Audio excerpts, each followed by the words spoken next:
Voilà, on se retrouve, mon pays. Hier, je disais que mon pays va mal. Aujourd'hui, je ne sais pas le dire qu'il va mal. Il va bien parce que la volonté au sommet de l'État est là. Hier, il n'y avait pas la volonté. D'un côté, le mal était palpable, mais il manquait la volonté en même temps, donc tout était mal. Aujourd'hui, je constate, la seule chose, c'est qu'il y a la volonté au sommet de l'État, et d'autres choses vont s'améliorer, parce que, comme je vous ai dit, dans l'émission précédente, il y a eu trop de pièges montés contre le pays.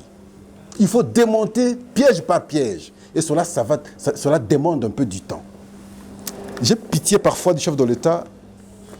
Je sais qu'il y resterait incompris à un certain moment parce que le degré de l'abrutissement où nous sommes dans l'incapacité de bien concevoir, de bien anticiper les choses, de bien comprendre les choses, on nous a mis dans cet état de la destruction. Vous regardez dans une société où les jeunes gens s'attaquent aux policiers visiblement.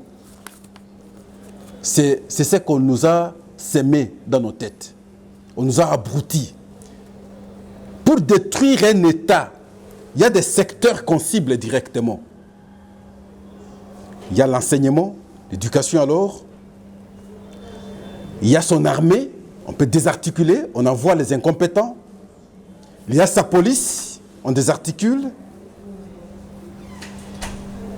Et quand on désarticule ces secteurs, l'État se meurt. Et c'est ce que le Congo a connu. Mais à chaque fois lorsqu'on veut répondre à un secteur qui a été détruit, les mêmes sont les premiers à monter au créneau. Quand vous prenez le secteur de l'enseignement et qu'on parle de la gratuité de l'enseignement, il faut voir comment les gens s'attaquent à ça. Lorsqu'on veut parler du secteur de la sécurité, l'état de siège, ainsi de suite, les mêmes sont les premiers à monter au créneau. Pourquoi? Parce qu'ils ne veulent pas qu'on arrange les choses, qu'on reste dans cet état-là et qu'eux atteignent l'objectif. Parce qu'ils vont trouver le pays désarticulé. Pour ça, nous n'allons pas permettre. 2 généraux arrêtés, 2. Le général Yave et le général Sirimwani. Je ne sais pas si son nom c'est comme ça parce qu'apparemment c'est un nom qui s'approche au Rwandais là. Sirimwani. Atteinte à la sûreté de l'État. Conspiration contre le pays. Trahison. Relation avec d'autres. Contre le pays. Yav a été arrêté avant. Moumoué Sirimwani a été auditionné d'abord avant et finalement arrêté après Yav. Tous 2 sont à Makala. Leurs éléments, au total au moins 75, je sais qu'on ira au-delà, également arrêtés. Mais pire encore, chers Congolais, ces 2 généraux étaient dans l'opération à l'est de notre pays. Je prends ici les 2 provinces, Nord Kivu, Sud Kivu. C'est ceux-là qui pouvaient nous aider pour que on gagne. Je ne veux pas parler de la rébellion, mais on gagne la guerre que nous avons avec le M23, avec le Rwanda.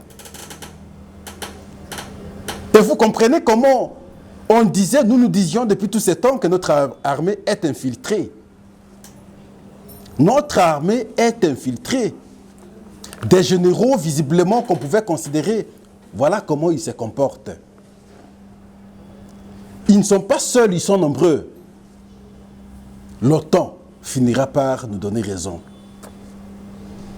Votre propre pays, vous complotez contre votre propre pays.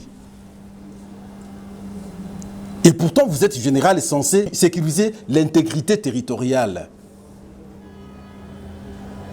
Mais vous êtes le premier à détruire cela, sans tenir compte des générations qui vont venir. Parce que vous voulez atteindre vos objectifs personnels.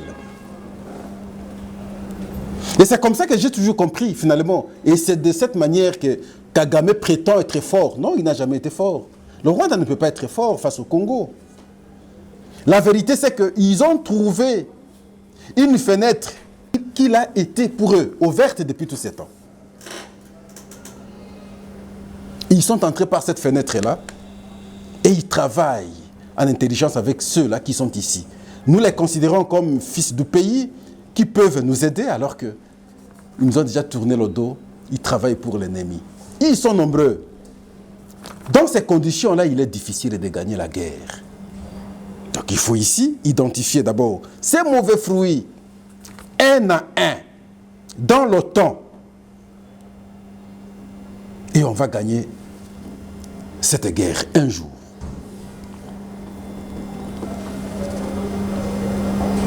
Vous cherchez quoi finalement? Vous avez tout. Ce sont des généraux qui ont pratiquement tout. Les rapports des experts des Nations Unies la fois passée nous faisaient comprendre qu'il y a des généraux qui sont en intelligence avec le Rwanda et ainsi de suite. Quand le M23 parle, vous sentez avec assurance parce qu'ils savent qu'ils ont les leurs chez nous. C'est des gens comme les Yav, les gens comme les Sirimwani. Aujourd'hui, ils sont arrêtés. Mais c'est honte. C'est la honte auprès de la famille. C'est la honte auprès des amis. Mais les Yav ici, il faudrait qu'on les dise, sont les proches de John Numbi. Le général Yav, c'est les éléments, même Sirimwani, ce sont les éléments de John Numbi. Et avec l'autre là qui était décédé, j'ai oublié encore son nom, le général qui était décédé, ils étaient ensemble. C'est leur écurie, c'est leur équipe. Mais je veux vous surprendre un autre fait. C'est d'un colonel Bernard Maeshe Biamungu.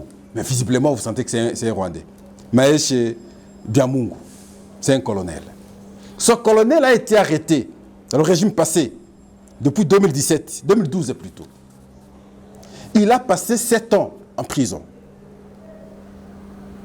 On l'avait arrêté parce qu'on l'accusait pour participation à un mouvement insurrectionnel, ici le M23.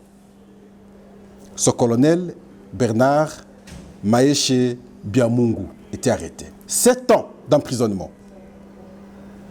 Et quand le régime change, on les sort de la prison avec intention de réintégrer l'armée. Au moment où nous parlons, il s'est soustrait, il se retrouve au M23, à l'est du pays, à Bunagana déjà. Il fait partie de M23. Je dis encore, de telles personnes, on en a beaucoup ici au pays. J'ai aimé le discours du chef de l'État. À la 77e session de l'Assemblée générale des Nations Unies. Plus que déterminé, plus qu'engagé. Il dit nous allons gagner cette guerre. Même si le désengagement des Nations Unies a été visible à travers les discours, que ce soit du secrétaire général des Nations Unies, que ce soit des membres de la MONUSCO ici, qui s'avouent incapables d'affronter le M23 parce qu'ils n'ont pas des équipements sophistiqués comme ceux que possède le M23. Et le chef de l'État a dit, quelles que soient les conditions, nous allons nous battre et nous allons récupérer la partie jusqu'ici occupée par le Rwanda. Il a cité le Rwanda nommément. Ça, j'ai aimé. Parce que dans le passé, on allait tourner autour du pot sans citer clairement le pays qui nous indispose chaque jour à l'est de notre pays. Après son discours, lorsque Emmanuel Macron a compris que la position prise déjà par le président de la République démocratique du Congo, ça risque d'indisposer certains de nos intérêts dans ce pays. D'où il faut faire rapidement pour que les deux présidents se parlent. Il a trouvé un cadre et on a échangé avec promesse. La promesse la plus importante de mon point de vue, c'est celle qui a consisté de faire que le M23 se retire de Bunagana. Mais simplement, je dis attention. Ils risquent de jouer avec notre esprit. Après avoir compris que nous sommes plus que déterminés, il faut nous affaiblir un peu, il faut nous anéantir un peu et croire que nous allons faciliter le déplacement de M23 et après, ils peuvent rebondir autrement pour continuer à nous inquiéter. C'est là où je dis attention. Attention. Est-ce que Paul Kagame, c'est quelqu'un qu'on peut encore faire confiance aujourd'hui? Je dis non.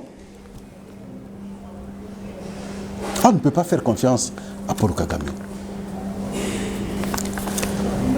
Mais simplement, je comprends que tout est parti de la position des Congolais contre la MONUSCO.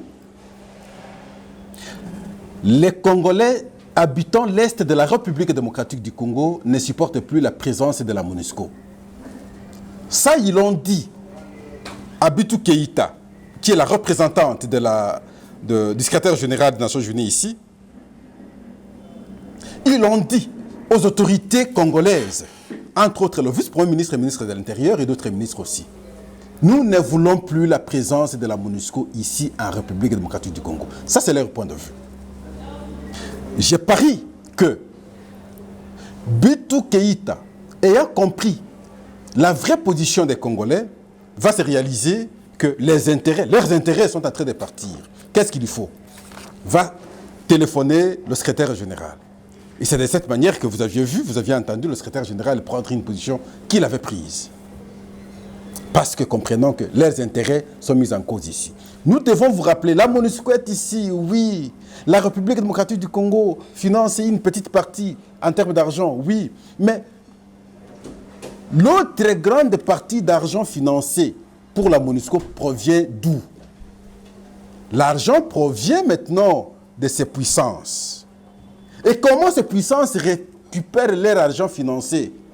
C'est à travers les mouvements rebelles à l'est de la République démocratique du Congo, les infiltrations, les exploitations illicites, ainsi de suite.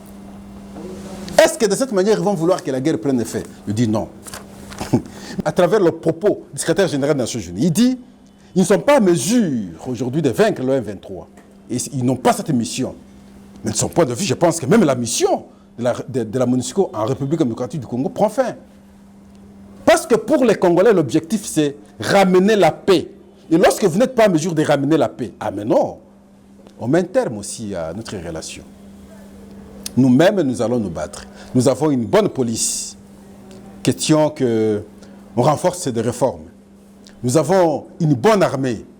Question qu'on renforce les réformes. Et on détecte les traîtres qui sont dedans. C'est les traîtres-là qui affaiblissent plutôt notre armée. Comme on commence à les arrêter. Ces arrestations mettent en mal nos adversaires. Mettons en tête comme ça. Là, ils se disent, mais ils commencent à identifier les gens avec lesquels nous collaborons. Ils se sentent dans une très mauvaise position au moment où nous sommes en train d'échanger. Parce que ce sont eux qui étaient comme un service d'intelligence à partir d'ici, en relation directe avec eux. Ils leur disaient ce qui allait, ce qui n'allait pas, les positions qu'ils prenaient ici, les gestes qu'ils posaient, ainsi de suite, étaient facilement informés à l'autre côté. Comme aujourd'hui, c'est mis à la place publique. Aujourd'hui, ils sont arrêtés. Et je crois que ça va décourager, n'est-ce pas, pour les autres qui vont prendre l'initiative de poser les mêmes actes. Ils sont très nombreux. Très, très nombreux. Notre armée, nous avons toujours dit, elle est infiltrée. Quand vous allez dans certains endroits, vous regardez la personne. Bon, peut-être pas simplement par la physionomie, mais quand elle parle, vous sentez que... oh yo, Mbamoussou Congolais. Mais au talier à Lati, il en bas à la police. Au talier à Lati, il en bas à la militaire, il a pas fait le décès. Mais comment on a permis des gens comme ça à intégrer nos services? Comment? Ah oui, on va nous dire, lorsque le RCD s'est moué en parti politique, il fallait prendre maintenant leurs éléments, les intégrer. Et nous ne voulons pas que cette fois-ci aussi, avec le M23, qu'on prenne les éléments de M23 et les intégrer dans notre armée. Non. Ce sera un refus catégorique. Voilà, nous veillons à cette situation, sûrement. Nous allons vouloir que ceux qui ont été arrêtés subissent la rigueur de la loi. Beaucoup de Congolais parlent déjà, bon, nous avons toujours connu des arrestations avec beaucoup de publicité, mais finalement, ils seront relaxés. Mais je ne pense pas que ces gens seront facilement relaxés. La haute trahison ne peut pas être pardonnée. Non. Non. On ne peut pas pardonner la haute trahison. L'atteinte à la sûreté de l'État, non. Quelles que soient les conditions. Même si on peut lécher les bottes, je ne sais pas de qui, mais en tout cas pour de tels actes, on ne peut pas accepter. Nous vous disons merci, on va veiller sur la question.